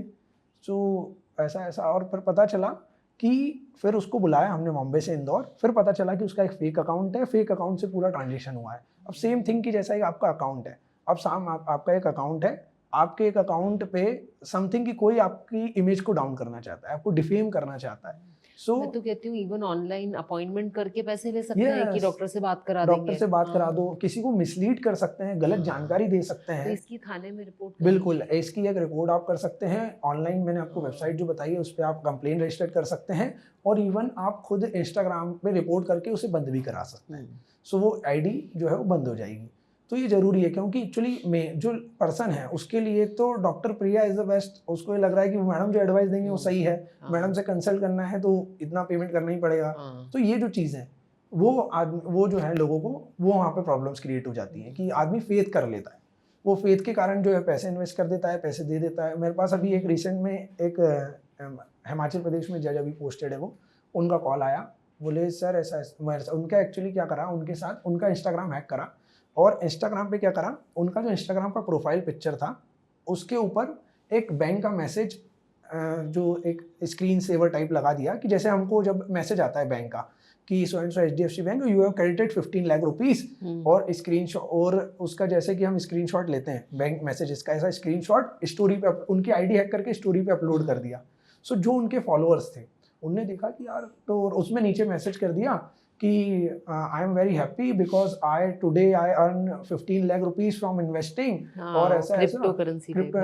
तो जैसे ही क्या करा, अब लोग वो जज है, उन्होंने जैसे ही देखा कि यार ये तो जज है और इनको 15 लाख रुपीज इन्होंने कमा लिए इन्वेस्ट करके, और इमीडिएट उसने लोगों ने उनके मैसेज उसी पे मैसेज करे, स्टोरी को रिप्लाई करा, उनको ये नहीं पता चल रहा है कि वो आईडी हैक हो गई। उन्होंने स्टोरी पे रिप्लाई करा तो उन्होंने बोला हाँ मैंने कमा लिए हैं, और एक काम करो, बोले कैसे कमाया मुझे भी हेल्प करो। तो उन्होंने एक आईडी दी, वो आईडी थी हैकर की, बोले इस आईडी पे जाके कांटेक्ट करो, इन्होंने मुझे बहुत हेल्प करी। उन्होंने वो आईडी पे गए, उन्होंने बोला सर हमको सर ने रेफर करा है, हमें भी इन्वेस्टिंग करना है। वो बोले ठीक है एक काम करिए, 15 लाख रुपीज़ सर ने कमाए, उन्होंने 5 लाख रुपीज़ इन्वेस्ट करिए थे, आप स्टार्ट करिए 1 लाख रुपीज़ से। 1 लाख रुपीज़ से स्टार्ट करके उनको ट्रैप करने लगा। अब उस व्यक्ति के लिए फ्रॉडस्टर कौन हो गया? जज हो गया कि जिसकी आईडी से मैंने देखा था। अब वो पता चल रहा है, वो जज अगर वो रिपोर्ट नहीं करता तो उसके पास तो डिफेंस भी नहीं है कि मेरी आईडी है क्या। हाँ, मतलब अगर हमारे साथ कुछ ऐसा हुआ है, प्रोफाइल लॉस हुई है, तो उसको रिपोर्ट करना बहुत आवश्यक है और उसको बंद करवाना चाहिए। और एक और चीज़ मैं बहुत इंपॉर्टेंट आपको बता रहा हूँ, आजकल बहुत चीज़ें हो रही हैं, account renting, bank account renting. वो ऐसा है कि जैसे आपके अकाउंट में आपको ये चेक करना भी बहुत ज़रूरी है कि आपके पास ऐसा कोई अमाउंट आपके बैंक अकाउंट में तो नहीं आया जो आपको नहीं आना था। जस्ट थिंक कि आपको पता है कि ये पैसा, कोई भी अगर एंट्री आपके अकाउंट में आ रही है, सो कोई वो एंट्री कि आपको मतलब जस्टली कि आपके अकाउंट में 50,000 रुपीज़ आए हैं। अब अगर वो 50,000 आपको वो सोर्स आपको जरूर ध्यान करना चाहिए कि वो क्यों आए। कारण आजकल क्या हो रहा है मैम, जो फ्रॉडस्टर है वो क्या करते हैं, अकाउंट एक आदमी को कॉल करा कि बोले सर आपका ऐसा ऐसा है, और जस्ट लाइक कि हम कहें कि उन्होंने एक प्रोडक्ट सेल कर रहे हैं, बोले सर हम आपको ये प्रोडक्ट है हमारा और ऐसा ऐसा आप परचेज कर लीजिए, ऐसा सब करके वो वेबसाइट के थ्रू देखा करा उसने, और उसने अकाउंट नंबर दे दिया आपका कि आप इस अकाउंट में पे कर दीजिए। अब आपको 50,000 रुपीज आ गए। हाँ, क्योंकि क्रेडिट जब होता है तो उसमें आपका कुछ एक्शन रिक्वायर्ड ही नहीं रहता है। अब आपके 50,000 रुपीज आ गए, आपने 50,000 रुपीज आपके अकाउंट में, आप खुश हो गए तो रख लिए। अब आपके पास आएगा अगले दिन फोन कि मैम सॉरी मेरे फादर आपको गलती बहुत एजेड है और वो गलती से आपके अकाउंट में उन्होंने पैसे डाल दिए हैं, प्लीज आप मुझे रिटर्न कर दीजिए। उसने एक अपना नया अकाउंट नंबर दिया, आपने उस नए अकाउंट नंबर पे 50,000 रुपीज ट्रांसफर कर दिए। आपको लगा हाँ यार मेरे तो कोई थे नहीं पैसे, ठीक है ट्रांसफर कर दिए। अब वो जो व्यक्ति है जिसको उन्होंने प्रोडक्ट सेल करने का बोला था या जिसको सर्विसेज देने का बोला था, उसको ना सर्विस मिली ना प्रोडक्ट मिला, तो वो जाके अल्टीमेट पुलिस रिपोर्ट करेगा। अब पुलिस रिपोर्ट में क्या होगा, वो दो लोगों को टारगेट करेंगे। किसको? एक तो जिससे उस व्यक्ति को कॉल आया था, फ्रॉडस्टर जो कॉल कर रहा था। सेकंड कि बेनिफिशियरी किसको पैसा गया आपको। तो पुलिस की नजरों में यू आर द एक्यूज, कि आपको तो बेनिफिशियल, आपको तो पैसा आया। फिर आप जाओगे पुलिस को बताओगे कि सर अगले दिन मेरे को कॉल आया था और मैंने ट्रांसफर कर दिया, लेकिन जब तक तो अब समझना वो पुलिस आसाम की है, so you have to go Assam police, और आसाम में जाके आपको सारी फॉर्मेलिटीज करना है। तो ये सारी चीजें, तो एक सिंपल चीज है कि अगर आपके पास कोई अनऑथराइज पैसा आता है जो आपको नहीं है सोर्स, तो आप जाके बैंक को बता दीजिए कि ये मेरे पास पैसा था, ये मुझे नहीं आना था, आप एक काम करिए इस पैसे को होल्ड कर लीजिए अपने पास, तो बैंक उस पैसे को होल्ड कर लेगी। ये बहुत इंपॉर्टेंट है क्योंकि इस तरह का साइबर फ्रॉड की हमें आइडिया नहीं थी अभी तक। और मुझे जैसा आपने बताया कि इवन कुछ भी आपके नाम से गलत हो रहा है डिजिटल वर्ल्ड में या जो नहीं होना चाहिए, इमीडिएटली हमको एटलीस्ट रिपोर्ट करके उसकी एक कॉपी अपने पास रख लेना चाहिए। बिल्कुल बिल्कुल। आजकल ये ऑनलाइन जॉब्स का भी बहुत चल रहा है कि घर बैठे कमाइए पैसे। और क्या होता है, बहुत सारे जो स्पेशली हाउसवाइफ्स हैं जो घर पे रहती है, वो सोचती हैं कुछ ना कुछ शायद हम ऑनलाइन ही कर लें तो कुछ पैसे हो जाएंगे। बट ये इसमें भी क्या क्या तरह के फ्रॉड? जैसे मैम अभी इसमें भी 2 टाइप के फ्रॉड बहुत ज़्यादा ट्रेंड है। एक नटराज पेंसिल के नाम से फ्रॉड चल रहा है। वो कैसा है मैम कि आपको ऐड दिखेगा इंस्टाग्राम पे कि आपको कुछ नहीं करना है, नटराज जो पेंसिल्स है उनकी बॉक्स की पैकिंग करना है। और आपको है ना 1000 रुपीज़ पर डे के हिसाब से मिलेगा। आप अगर बॉक्स की आपको हम ही सामान पेंसिल्स देंगे, हम ही बॉक्स देंगे, हम ही आपको हमारे जो हमारे स्टाफ है वो आपको देगा, आपको कुछ नहीं करना है। तो वो कहते हैं ठीक है आप एक काम करिए, इमीडिएटली मैडम रजिस्ट्रेशन कराइए। आप 1000 रुपीज़ पहले दीजिए, रजिस्ट्रेशन कराइए। व्यक्ति ने 1000 रुपीज़ दे दिए। अब जो घर की हाउस वाइफ्स हैं या फाइनेंशियली वो चाह रहे हैं कुछ कर लूँ मैं, घर पे आराम फ्री बैठे हैं कुछ कर लें, सो वो उसमें इन्वॉल्व हो जाती हैं। जैसे कि रील स्क्रॉल कर रहे हैं, बीच में कुछ आया उन्हें, हाँ ठीक है, सो उसमें चले जाते हैं। अब ऐसे करके वो लोग रजिस्ट्रेशन और फॉर्मेलिटीज ऐसे कर करके 10,000 रुपीज़ ले लिए। अब एक सिंपल सी बात है, उन्होंने एक लेडी से 10,000 रुपीज़ ले लिए। उनके पास डाटा है बल्क ऑफ लेडीज़ का, बल्क ऑफ वुमेन्स का, उन्होंने करोड़ों रुपीज़ ले लिए। ऐसे ही आजकल चल रहा है एक मैम बहुत टाइपिंग फ्रॉड चल रहा है। तो उसमें ऐसा कहा जाता है कि मैम आपको टाइपिंग आती है सर, आपको वो उस पर आएगा कि वर्क फ्रॉम होम, ठीक है, आपने उस पर कॉन्टेक्ट करा, ठीक है सर क्या काम है, सो बोले सर आपको टाइपिंग करना होगी, हम लोग आपको डाटा एंट्री करना होगी। तो बोले ठीक है हम आपको डाटास देंगे और आपको उनको एक्सेल शीट में डाटास को फिलअप करना है और उसके बाद एक्सेल शीट हमें ट्रांसफर करना है, या हम लोग जो भी टास्क देंगे वो टास्क फ्रॉड के नाम से जाना जाता है, हमको टास्क आपको कंप्लीट करना है। ठीक है, तो व्यक्ति ने बोला ठीक है कर लेंगे, घर पे बैठ के करना है, कोई इशू ही नहीं है। सो बोले ठीक है इसमें सर आपकी 30,000 रुपीज़ सैलरी रहेगी और ये सारी चीज़ें रहेंगी। बोले ठीक है। उसमें क्या करा मैम, उन्होंने जैसे ही आपने एंट्री करी, सो पहले रजिस्ट्रेशन चार्जेस एंड देन उसके बाद आपको लॉगिन करने के लिए चार्जेस, फिर उसके बाद आपका जो है कि आपको इंश्योरेंस कराना पड़ेगा ये जॉब का, तो उसके चार्जेस, ऐसे करके उन्होंने 30-40,000 आपसे ले लिए। देन उसके बाद ट्रैप स्टार्ट होता है। उसके बाद ट्रैप एक और क्या करते हैं, वो जैसे ही आपका 1 मंथ हो गया, अब सैलरी की बारी आई, तो फिर वो कहते हैं कि आपने जो डाटा हमें दिया है, आपने एक हमसे स्टार्टिंग में टर्म्स एंड कंडीशन साइन करी थी आपने, उसमें लिखा था कि your accuracy rate will be more than 90%, लेकिन आपने चेक करा, आपने जो हमें वर्क दिया है उसकी एक्यूरेसी 70% ही है। सो ऐसे में आप जो है, चूंकि आपने ये जो काम करा है और इस कारण से हमें बहुत लॉस हो गया है, तो ये आपको लॉस बियर करना रहेगा 1 लाख रुपए का। और उसका एक फेक लॉयर के नाम से लीगल नोटिस भी भेज देते हैं कि ये आपने कारण कंपनी को लॉस हुआ है और आपको ये पे करना होगा। कई बार लोग मैम डर के कारण लोन ले लेके वो पैसा नहीं पे करते हैं। ऐसे कई सारे फ्रॉड्स हो रहे हैं। सो रेगुलर बढ़ते जा रहे हैं इस टाइप के फ्रॉड। इलेक्ट्रिसिटी को लेके फ्रॉड होते हैं, आपके पास एक मैसेज आएगा कि आपका इलेक्ट्रिसिटी बिल पे नहीं है, और आजकल डिजिटल मीटर्स लग गए। डिजिटल मीटर्स में आपने पे नहीं करा तो इमीडिएट आपका लाइट कट हो जाता है। तो आपकी यार लाइट कट नहीं हो जाए, लिंक पे क्लिक करा, पे कर दिया, जबकि वो लिंक जो थी वो फ्रॉड थी। सो ऐसे कई सारे, आपको हमेशा अवेयर बहुत रहना ज़रूरी है। आप जब तक अवेयर नहीं रहेंगे तो ये डिजिटल वर्ल्ड है, यहाँ कुछ भी हो जाएगा। और एक्चुअली क्या होता है कि जैसे आपने बताया कि इसमें लाखों करोड़ों तक कुछ लोगों ने लूज़ कर दिया है। जी। और फिर जो फाइट होती है, क्योंकि जैसे जैसे लॉ बढ़ता जा रहा है, इम्प्रूव होता जा रहा है, वैसे वैसे फ्रॉडस्टर्स उससे दुगनी स्पीड से चेंज करते जा रहे हैं। हम गायनोकोलॉजिस्ट की ऑर्गेनाइजेशन है, उसका नाम है FOGSI, federation of obstetrics gynaecologists of India. उसमें पिछले 2-2.5 साल से एक फ्रॉड चल रहा है। जो प्रेसिडेंट हैं फॉक्सी की, डॉक्टर नंदिता पलशेटकर, उनके नाम से एक स्कैमस्टर सबको मैसेज करता है कि मैं आपको जनरल सेक्रेटरी की पोस्ट देती हूँ और इसके लिए आप 30,000 रुपये मुझे जमा कर दो। और आप बिलीव नहीं करोगे कि डॉक्टर्स जो इतने होशियार माने जाते हैं, जो बाकी दुनिया का डायग्नोसिस करते हैं, कई इसमें फंस के 30,000 रुपये खो चुके हैं। इसके बाद भी वो फ्रॉडस्टर एक्टिव है, अभी भी वो मैसेजेस करते हैं डॉक्टर नंदिता के नाम से, और बेलगाम जो है ये चलते जा रहा है।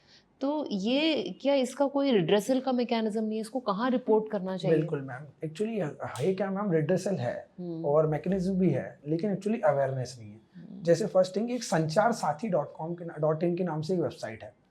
तो उस वेबसाइट पे अगर जैसे आपके पास एक कॉल आ रहा है, वो फेक नंबर है, गलत नंबर है, और वो हाँ। गलत नंबर से आपको कॉल या मैसेज आ रहे हैं, हाँ। सो आप वो संचार साथी जो वेबसाइट है उसके ऊपर आप अगर जैसे ही वो नंबर अपलोड करते हैं और डिटेल्स अपलोड करते हैं कि ये व्यक्ति है और ये मेरे नाम से कॉल कर रहा है लोगों को, सो वो इमीडिएट अभी गवर्नमेंट ऑफ इंडिया ने मोर देन 10 lakhs नंबर उसको बंद करा है।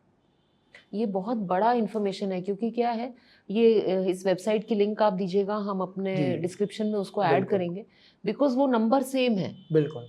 और वो सबको पता है। जी। दूसरा एक वो वाला फ्रॉड है कि हम आर्मी से बोल रहे हैं, जी। हमें कुछ महिलाओं का चेकअप कराना है जी। और हमने आपकी क्लिनिक को सिलेक्ट किया है। ये बिल्कुल। भी बिल्कुल बेलगाम चल रहा है सब बेलगाम डॉक्टर्स फ्रॉड के हो रहा बीच है। में। मैम अभी एक बहुत बड़ा फ्रॉड चला है लोन को लेकर के। अगर आप लोग ने सुना हो न्यूज़, इंदौर की न्यूज़ है जिसमें एक कपल और उनके 2 बच्चों ने सुसाइड कमिट करा था।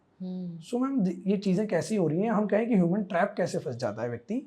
जस्ट थिंक कि उनको आवश्यकता थी लोन की, उन्होंने कहीं जो बैंक से लोन होता है, सारे लोन्स उन्होंने ले रखे थे, फाइनेंशियली थोड़े प्रॉब्लम में थे।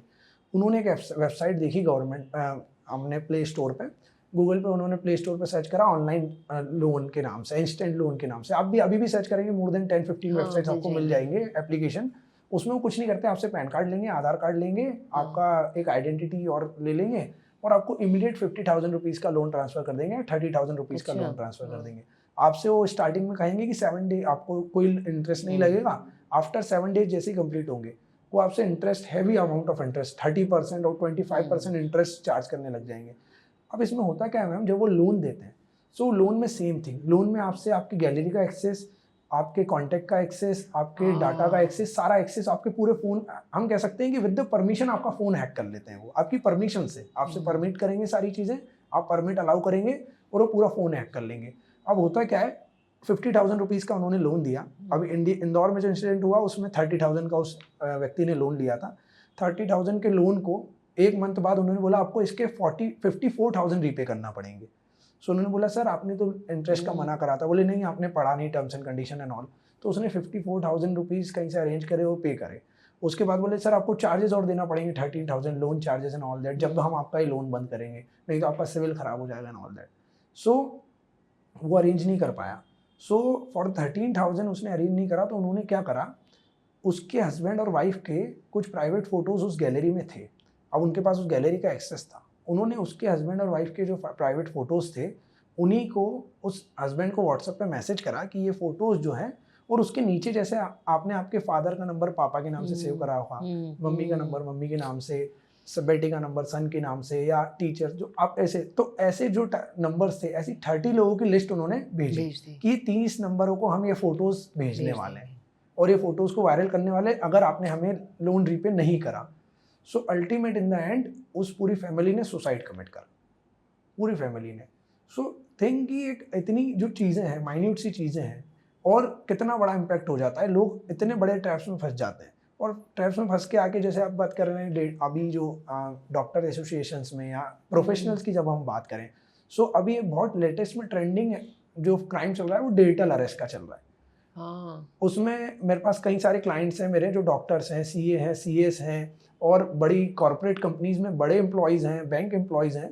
उसमें होता क्या है मैम, आपको एक कॉल आता है, कॉल आएगा और बोलेगा कि हम दिल्ली में क्राइम ब्रांच से या दिल्ली सीबीआई से या कहीं से भी बोल रहे हैं, और उसमें बाकायदा वो जो व्यक्ति है वो कॉल करेगा और बोलेगा कि सर आपके अकाउंट में कुछ अनऑथराइज ट्रांजेक्शन्स हुए हैं और ये सब सारी चीज़ें हैं। या फिर आपको एक कॉल आएगा कि हम फेडेक्स से बोल रहे हैं, और फेडेक्स के डिपार्टमेंट में अभी हम लोगों ने एक आपका पार्सल था आपके नाम से बुक, उस पार्सल को जब हमने चेक करा तो उसके अंदर जाली पासपोर्ट्स निकले हैं 20, उसमें ड्रग्स निकला है, उसमें इलीगल सब्सटेंस निकला है, और इस कारण से चूंकि आपके नाम पे था पार्सल, इस कारण से हमने आपको कॉल कराया है और हम इसकी रिपोर्ट कर रहे हैं। सो वो व्यक्ति बोलेगा नहीं मेरा ऐसा कोई पार्सल नहीं था, कुछ नहीं था। बोले ठीक है, तो हम एक काम करते हैं, हम जहाँ जिस डिपार्टमेंट में हमने रिपोर्ट करी है हम वहाँ के ऑफिसर से आपको कांटेक्ट करा देते हैं। सो आप कांटेक्ट करिए। तो वो कांटेक्ट करेगा, ठीक है मैं क्राइम ब्रांच दिल्ली से बोल रहा हूँ, एक रिपोर्ट हमें फेडेक्स ने करी है एंड दैट। तो वो बोलेगा कि सर मेरा कोई पार्सल नहीं था। बोले एक काम करिए, आप वीडियो कॉल पे कनेक्ट होइए, हम लिंक भेज रहे हैं। लिंक पे कनेक्ट जैसे करेगा तो वहाँ पे जो बंदा रहेगा जो बैक साइड में, वो बिल्कुल प्रॉपर ड्रेस में, और पीछे बाकायदा मोनो लगा हुआ, आगे बिल्कुल टेबल एंड ऑल एंड सब चीज़ें, बीच बीच में जैसे ऑफिसर सबऑर्डिनेट ऑफिसर्स आते हैं फाइल का पूछने, वैसे वो भी आएंगे, बिल्कुल प्रॉपर सीन, एक सीन चलेगा। बोले ठीक है सर, और उसके बाद फिर वो बोलेगा मैं सर चूंकि ये पार्सल आपके नाम से था तो हमारे लिए प्राइमरी सस्पेक्ट आप हो, और हम आपके अगेंस्ट एक्शन लेंगे। तो बोले ठीक है, बोले सर मेरी गलती कुछ भी नहीं है इसमें, ऐसा ऐसा नहीं। बोले आपको हम डिजिटली अरेस्ट कर रहे हैं और ये आपका नोटिस, डिजिटली अरेस्ट नोटिस वो भी दे दिया आपको, और उसमें बता दिया कि भी चूंकि इंडिया में नए लॉज आ गए हैं तो उसके अकॉर्डिंग डिजिटली अरेस्ट भी किया जा सकता है। तो वो डिजिटल अरेस्ट का नोटिस भेज दिया। और अगर आपने हटे, आप इस लिंक से आपने, मतलब मेरे पास जो लाइव एग्जांपल लोग आते हैं वो बताते हैं, बोले सर वो इतना डरा देते हैं कि हमें ऐसा लगता है कि हमने अगर ये लिंक बंद करी तो हमारे पास पुलिस आएगी और ले जाएगी। वो इतना डरा देते हैं, डराया। और ये लोग कौन है? प्रोफेशनल्स हैं मैम, ये लोग प्रोफेशनल के साथ ही हो रहा है। अभी इंदौर में कल ही एक न्यूज़ थी कि एक पुलिस ऑफिसर्स को ही ऐसा कॉल आ गया एसीपी मैडम को कि ऐसा, तो मैडम कहती आ जाओ इमीडिएट अरेस्ट कर लो। सो इतना डराने के बाद वैसा कर, जैसे ही उनको करा, सो उसके बाद फिर वो बोलते हैं कि सर चूंकि आपके अकाउंट में 4 साल पहले एक 15 रुपए का ट्रांजेक्शन हुआ था, और ये जो 15 रुपए का ट्रांजेक्शन है ये ISIS और कोई तो भी जो टेररिस्ट ऑर्गेनाइजेशन है उसने आपको ट्रांसफर करा था, और वो 15 रुपए आपको इसलिए दिए गए थे कि आप 4 साल बाद ये पार्सल दुबई भेजो या 4 साल बाद ये पार्सल कनाडा भेजो। तो इसकी जांच हम कर रहे हैं और ऐसा ऐसा। और 2 दिन तक मैम आदमी अरेस्ट रहता है, 2 दिन तक लोगों बिल्कुल वो सामने कनेक्ट रहता है। और फिर उसके बाद बोलते हैं ठीक है तो एक काम करिए, आपका 15 रुपए का ये ट्रांजेक्शन आप नहीं बता पा रहे हैं, सो आप एक काम करिए, हम RBI के ऑफिसर से आपको कनेक्ट करते हैं। फिर आदमी कनेक्ट होगा RBI के ऑफिसर से। RBI ऑफिसर बोलेगा सर ये अकाउंट वेरिफिकेशन करना पड़ेगा, अदरवाइज हम कोई हेल्प नहीं कर पाएंगे। वेरिफिकेशन में 13 लाख रुपीज लगते हैं, आप वो पे करिए, अगर वेरीफाइड हो गया तो 13 लाख रुपीज आपको पे हो जाएंगे, नहीं तो अदरवाइज 13 लाख रुपीज जो है केस में जमा हो जाएंगे, जो केस आपके अगेंस्ट रजिस्टर्ड हुआ है। तो आदमी कहता है कि मैं तो वैसे भी बेकसूर हूँ, मैं पे, और आदमी डर भी इतना रहता है कि अगर नहीं पे करे तो मेरा तो अरेस्ट हो जाऊंगा मैं, वो 13 लाख रुपीज पे कर देता है। सो पता चलता बाद में, फिर पता चलता है कि ये सारा ट्रैप था और ये सारा फ्रॉड था। ये बड़ा कॉमन है, पेपर में भी आया था, भोपाल में भी हुआ है, और इनफैक्ट फेडेक्स वाले फोन तो मुझे ही 3-4 आ चुके हैं। जी। और पहली बार जब आया तो मैं खुद कंफ्यूज हो गई कि कहीं मैंने कुछ बाहर से ऑर्डर कर दिया था क्या, जो आ गया जिसकी कस्टम ड्यूटी, क्योंकि पहले क्या होता था जब सामान आता था कस्टम में तो लिंक आती थी और उस पर हम कस्टम ड्यूटी पे करते थे, फिर वो आता था। बिल्कुल। तो वो ऑलमोस्ट जेन्युइन साउंडिंग रहता है, बट लकीली चूंकि इस पे थोड़ी बहुत न्यूज़पेपर्स में अवेयरनेस हो गई थी तो फिर उस चीज़ को हमने वहीं क्लोज किया। तो रोहित, ये देख के ऐसा लगता है कि वाकई में ये जो डिजिटल वर्ल्ड है ये बड़ा मायावी, बड़ा डरावना है, और इसके अंदर जो खतरे हैं शायद जो रियल वर्ल्ड में है उससे कई हजार गुना बड़े हैं। बिल्कुल है मैम। कारण ये है कि हम ये कहते हैं कि जब हम कहते हैं कि कोई भी, जब कोई क्राइम होता है तो उसके फुटप्रिंट्स होते हैं। सो ऐसे ही जब डिजिटल कुछ भी एक्टिविटी होती है तो उसके डिजिटल फुटप्रिंट्स होते हैं, और दूसरे जो फुटप्रिंट्स हैं उन्हें तो हम मिटा सकते हैं, लेकिन डिजिटल फुटप्रिंट्स कभी नहीं मिटते। अगर एक कोई फोटो अपलोड है और वो अपलोड हो चुका है, सो वो कहीं ना कहीं सर्वर पे अवेलेबल है, वो कहीं से भी मिल जाएगा। सबसे इम्पॉर्टेंट चीज़ है कि आपको अवेयर रहना है। जैसे कि मैं बोलता हूँ कि कभी भी आप, जैसे हम बात करते हैं कि हम स्ट्रेंजर्स से कनेक्ट होने में कितना डरते हैं रियल वर्ल्ड में, कि हम कैसा व्यक्ति है, क्या होगा क्या नहीं होगा। वहीं जब बात आती है कि हम सोशल मीडिया पे रहते हैं तो हम चाहते हैं कि हमें हज़ारों करोड़ों लोग फॉलो करें, हज़ारों करोड़ों लोग लाइक करें, हज़ारों करोड़ों लोग हमारी रील्स देखें या कुछ, या ऐसी सारी चीज़ें हम चाहते हैं। सो वहाँ पर क्या होता है, वही तो उनका टारगेट है, जो फ्रॉडस्टर है या क्रिमिनल्स हैं उनका वही टारगेट है। अब जैसे कि एक इंसिडेंट है वो बहुत अलार्मिंग है और यूथ को बहुत ध्यान रखना चाहिए। तो एक लड़की थी भोपाल की, जो भोपाल की लड़की अपने कॉलेज कंप्लीट कर, कॉलेज के एडमिशन के लिए एक दूसरे सिटी में गई, अहमदाबाद में गई, हम उस कॉलेज का नाम नहीं लेंगे। उस कॉलेज में जब वो गई तो एक जो चेंज आता है, जस्ट लाइक कि एक स्कूल से कॉलेज जाने की जो मैच्योरिटी आती है, वो लड़की वहाँ गई। वो लड़की जैसे ही वहाँ पर गई और उसने देखा कि यहाँ तो सब लोग टिंडर एप्लीकेशन यूज़ करते हैं, टिंडर पे चैट करते हैं ऑल दैट, तो वो लड़की ने टिंडर पे चैट करना स्टार्ट हुआ। बॉम्बे के एक स्ट्रेंजर लड़के से वो कांटेक्ट हुआ, 2-3 महीने उन्होंने बाकायदा बातें करी, जो रेगुलर लड़का लड़की आपस में बात करते हैं। देन आफ्टर दशहरा वैकेशन के लिए वो लड़की कॉल करती है कि मैं तो दशहरा वैकेशन के लिए घर जा रही हूँ और एंड ऑल दैट। सो लड़का बोलता है ओके। देन आफ्टर फिर जब वैकेशन कंप्लीट होता है तो मैसेज करती है फ्राइडे को कि मैं तो अब वापस अहमदाबाद जा रही हूँ और ये सारी जो चीज़ें हैं ये अब मेरा वैकेशन कंप्लीट हो गया, मैं तो अपने कॉलेज जा रही हूँ। सो लड़का बोलता है आप कॉलेज में जाते हो, एक काम करो बॉम्बे आ जाओ, हम यहाँ पर मिलते हैं, बैठते हैं, बात करते हैं, 2 दिन का टाइम है, सैटरडे संडे एंड ऑल। तो बोले ठीक है।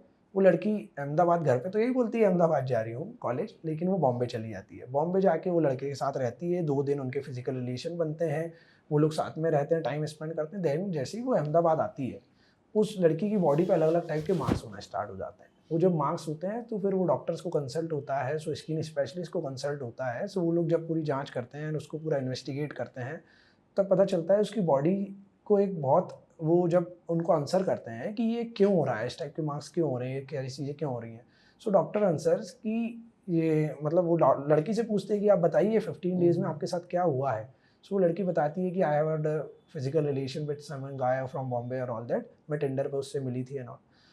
तो वो वहाँ पर वो डॉक्टर आंसर करता है कि आपको जो ये डिसीज़ हुई है या जो प्रॉब्लम हुई है, स्किन डिसीज़ हुई है, ये इस कारण से हुई है क्योंकि आपने एक ऐसे व्यक्ति के साथ फिजिकल रिलेशन बनाया है जो व्यक्ति डेड बॉडीज़ के साथ फिजिकल रिलेशन बनाता है। सो थिंग इज़ दैट कि एक सिंपल सा स्ट्रेंजर लड़का जिसको आप जानते ही नहीं, जिसको आप पहचानते ही नहीं, एक टिंडर एप्लीकेशन पे आप पे कनेक्ट होता है, आप उससे बात करते हो, आप उससे मिलने चले जाते हो, फिजिकल रिलेशन बन जाते हैं और उसके बाद पता चलता है कि वो लड़का जो मतलब the interesting part is that कि वो जैसे ही इंसिडेंट होता है तो वो लड़की जब कांटेक्ट होता है, वो स्कूल जो है, कॉलेज है, वहाँ के स्टाफ जो है वो मुझे कांटेक्ट करते हैं कि सर ऐसा इंसिडेंट हमारे यहाँ हुआ है।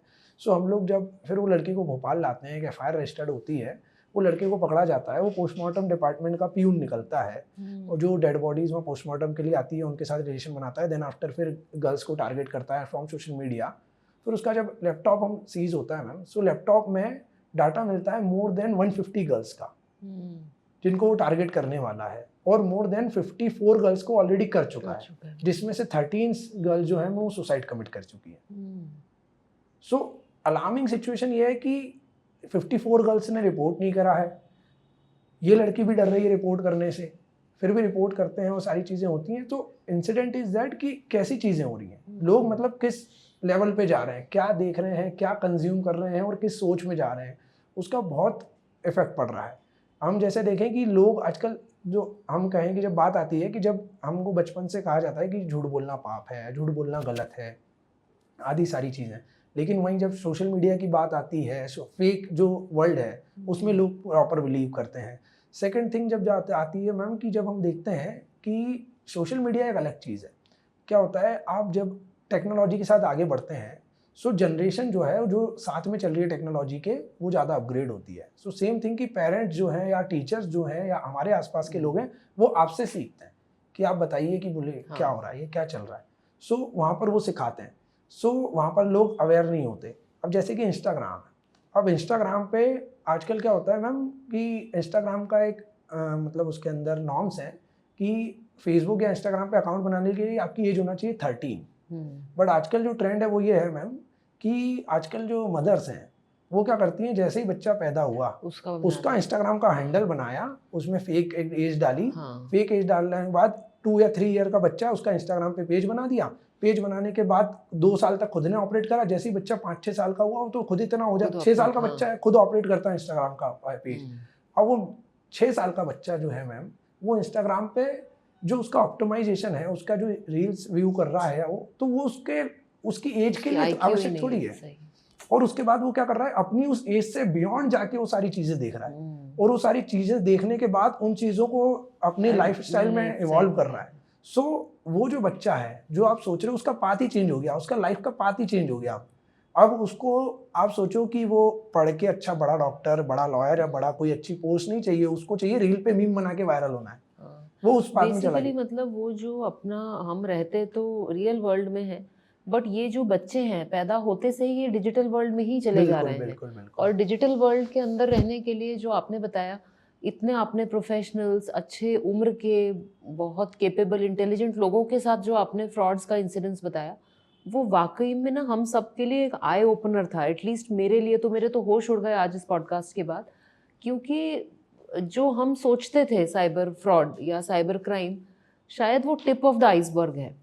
बहुत छोटा प्रतिशत एक्चुअली रिपोर्ट करता है, बहुत छोटा प्रतिशत एक्चुअली आपके पास तक आ पाता है। बहुत सारे अपना पैसा, अपनी इज्जत, अपना पीस ऑफ माइंड खोकर घर बैठे रहते हैं। बहुत सारे लोग अपनी जान दे देते हैं बट वो सामने नहीं आते। तो जाते जाते कोई ऐसे 3 टिप्स बताइए कि जिसे फॉलो करने से हम साइबर स्पेस में, जो डिजिटल वर्ल्ड में, सेफ रह सकते हैं। सबसे पहले तो मैम सबसे इम्पॉर्टेंट टिप मैं ये बताता हूँ, जैसे कि आप भी एज अ डॉक्टर कई सारे पेशेंट्स हैं उनको देखते हैं। सो आजकल एक जो गूगल ज्ञानी जो हो गए लोग, वो थोड़ा सा लोगों को बचना होगा उससे। जस्ट कि हम फेक इन्फॉर्मेशन की जब बात करते हैं कि बहुत सारी फेक इन्फॉर्मेशन अवेलेबल है।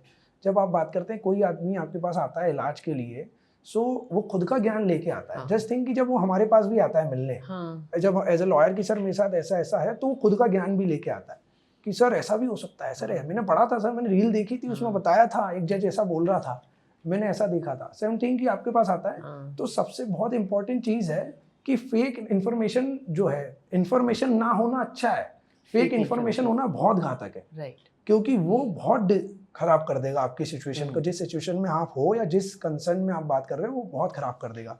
तो सबसे पहली चीज़ तो है कि वेरीफाइड इन्फॉर्मेशंस को यूज़ किया जाए। राइट। सेकेंड थिंग कि अगर आप बैंकिंग ट्रांजेक्शन्स कर रहे हैं तो प्रॉबेबली आप 2 डिवाइस का यूज़ करें मोबाइल फ़ोन्स में।